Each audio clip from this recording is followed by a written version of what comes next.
Hello. Most people think hearing changes start in the ears. They don't. They start in your emotions. When hearing changes begin, emotions are often the very first thing that speaks up, long before we clearly understand what's happening. If you've been telling yourself, I just need to get used to my hearing not being as sharp as before, this video is important. You're about to discover how your emotions point directly to your real needs and how listening to them can help you stay present and connected instead of slowly pulling back. The risk of ignoring them is quiet withdrawal. I've worked with many people going through this, and I've felt it myself. Let's look at what your emotions are really telling you. When hearing starts to change, most of us don't notice it right away. We still hear voices. We still hear sounds. On the outside, life looks the same. But inside, something shifts. Conversations take more effort. Group moments feel heavier. And without realizing it, you start using more energy just to stay present. Emotions begin to rise: frustration, irritation, sadness, sometimes even a quiet sense of discouragement. Many people tell me they're surprised by how strong these emotions feel. They think, it's just my hearing. Why does this affect me so much? The truth is simple. Emotions don't appear by accident. They always show up for a reason. They arise when something important to you feels threatened. And when hearing changes begin, what's touched first is not sound, it's connection. It's your place in conversations, your sense of belonging, your role in your family or social circle. When those things feel unstable, emotions step in to alert you. They're not a problem to fix, they are valuable inner signals. Think back to that family meal. You're sitting there, everyone's talking, jokes are flying. You catch parts of the conversation, but not all of it. You smile, you nod, you do your best to keep up, and inside, frustration slowly builds. That frustration isn't there to punish you. It's not there because you're failing. It's there to say, something I care about is slipping away. I want to be part of this moment. And that's normal. It means you're alive and connected. When emotions are ignored or pushed down, they don't disappear. They tend to build tension. You may feel tense during social moments. You may feel drained afterward, or you might begin avoiding certain situations without fully knowing why. And this is where something subtle happens. Conversations don't end all at once. You don't walk away. You stay physically present, but little by little, you stop feeling fully involved. But when you pause and acknowledge the emotion, something different happens. The inner pressure softens. Relief begins to appear, not because the situation has changed yet, but because you've stopped fighting what you feel. Clarity and understanding start to replace that inner tension. Now let's take this one step further. Once you allow the emotion to be there, a natural question can emerge. Why did this situation feel so heavy? What exactly was missing?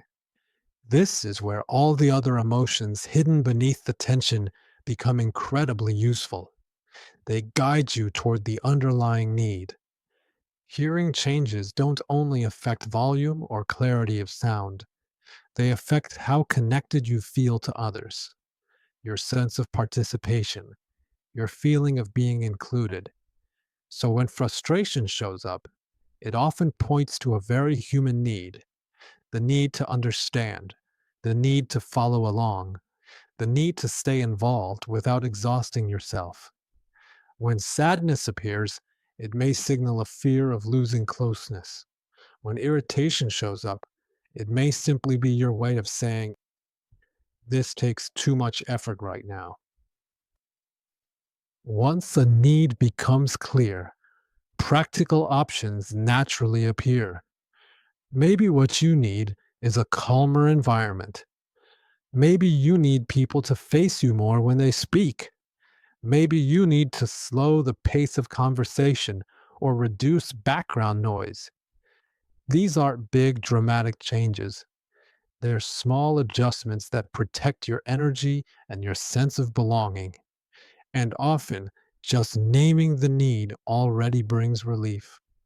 It shifts you from feeling stuck to seeing choices. At this point, many people hit an inner wall. A self critical voice appears. I shouldn't need this. I should handle it better. Adapting means I'm getting weaker. These beliefs can feel heavy, and it often shows up quietly without you even noticing it at first. Here's something important to hear: adapting is not failure, it's wisdom. When you reframe adaptation as intelligence rather than weakness, self kindness becomes possible. You give yourself permission to make small changes that fit you without judging yourself. And that permission alone can lift a surprising amount of emotional weight. It allows you to act earlier with less pressure. Instead of waiting until you're exhausted or discouraged, you begin making small changes when discomfort first appears. This is a good moment to pause and ask you something. As you're listening, does any of this feel familiar? If this resonates with you, I'd really love to hear from you. You can leave a comment below and share what you've been feeling. Often, simply putting words to it is already a form of relief. When emotions are listened to early, they guide you gently. When they're ignored, they tend to grow louder. Suppressed frustration can turn into exhaustion. Unspoken sadness can turn into withdrawal. Acting early can change that path. Small, timely adjustments can prevent long term isolation. They don't need to be perfect, they just need to be in line with what you're feeling and what you need in that moment. When you're faced with change, you naturally test things. You try, you explore what works for you, and sometimes you adjust along the way. That's completely normal. And something meaningful often happens when you take these small steps. You begin to feel a new sense of relief, maybe a bit of pride, sometimes even gratitude or a gentle return of confidence. These positive emotions are not a coincidence, they're confirmation. They're your inner signal that you're moving in the right direction. They close the emotional loop. You listened to what you were feeling, you understood it, and you took action. And in response, your inner world begins to settle. When you begin to trust this process, something shifts inside you. You stop seeing emotions as a problem to control. You start seeing them as early warning lights. They don't mean something is wrong with you. They mean something important needs attention. And the earlier you notice them, the more freedom you have to choose how you respond. I often say this to the people I work with. Your emotions are usually more honest than your thoughts. Your mind may try to minimize things.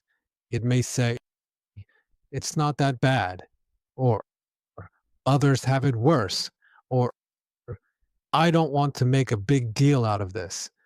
But your body and your emotions speak sooner.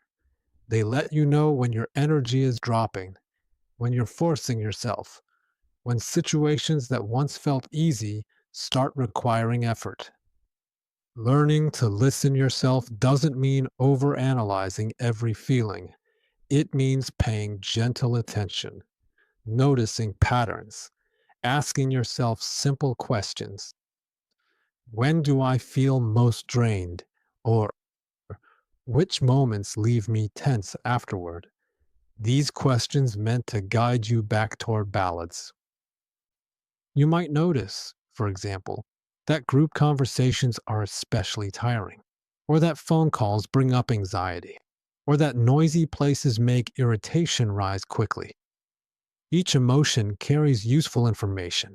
Fatigue may tell you your brain is working too hard. Anxiety may signal uncertainty or lack of control. Irritation may point to a need for clearer communication or calmer surroundings. Once you recognize the pattern, you can begin to respond with intention, step by step. Maybe you choose your seat more carefully. Maybe you suggest turning down background music. Maybe you ask one person at a time to speak more clearly instead of trying to follow everyone at once. These are small actions, but they matter because they respect your needs instead of ignoring them. This alignment is what brings calm. When your actions match your inner signals, your system relaxes. You no longer fight yourself, and that alone saves a surprising amount of energy.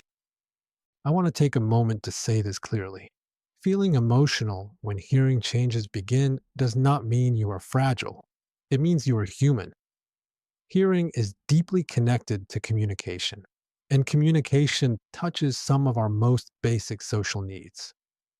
The need to stay involved, to feel valued, and to share moments with others. When those needs feel threatened, emotions are not a weakness. They are a healthy and natural response. I felt this myself. There were times when I felt angry in group situations, angry at missing pieces of conversations, angry at having to work harder than others. At first, I didn't like that feeling. I tried to suppress it. But once I listened to it instead of judging it, something shifted. That anger was pointing me towards something important. It was telling me I needed better conditions, more clarity, more respect for my limits. When I listened to that message, I stopped feeling like a victim of the situation. I began acting with more confidence and self respect. That's what emotional awareness can bring you. Not constant positivity, but a sense of agency. The feeling that you're not just enduring change, but participating in how you adapt. It's also important to speak about kindness toward yourself. Hearing changes can affect how you see yourself. You may feel less capable, less quick, less confident, and it's easy for self criticism to appear. I slow everyone down. I should manage better. These thoughts hurt, and they add another layer of difficulty on top of the hearing changes themselves. But when you understand that these thoughts often come from unmet needs, you can soften your inner dialogue. Instead of criticizing yourself, you can say, I'm doing my best. Or, this is challenging, and it makes sense that I feel this way. That small shift creates space and clarity. And here, new solutions can emerge. I'd like to offer you a simple reflection you can try after watching this video. Think of one recent situation that felt emotionally difficult. Just one. Ask yourself, what did I feel? Then ask, what might I have needed in that moment? You don't need to act on it right away. Just notice. Often, that awareness alone already brings relief. Over time, this practice helps you trust yourself more. You stop doubting your reactions. You stop minimizing your experience. And you begin to move through hearing changes with more calm and confidence. If you'd like to continue this journey, I invite you to watch the other videos on this channel. They're here to support you, step by step, with clarity and kindness. You're not alone in this, and you don't have to figure it all out at once.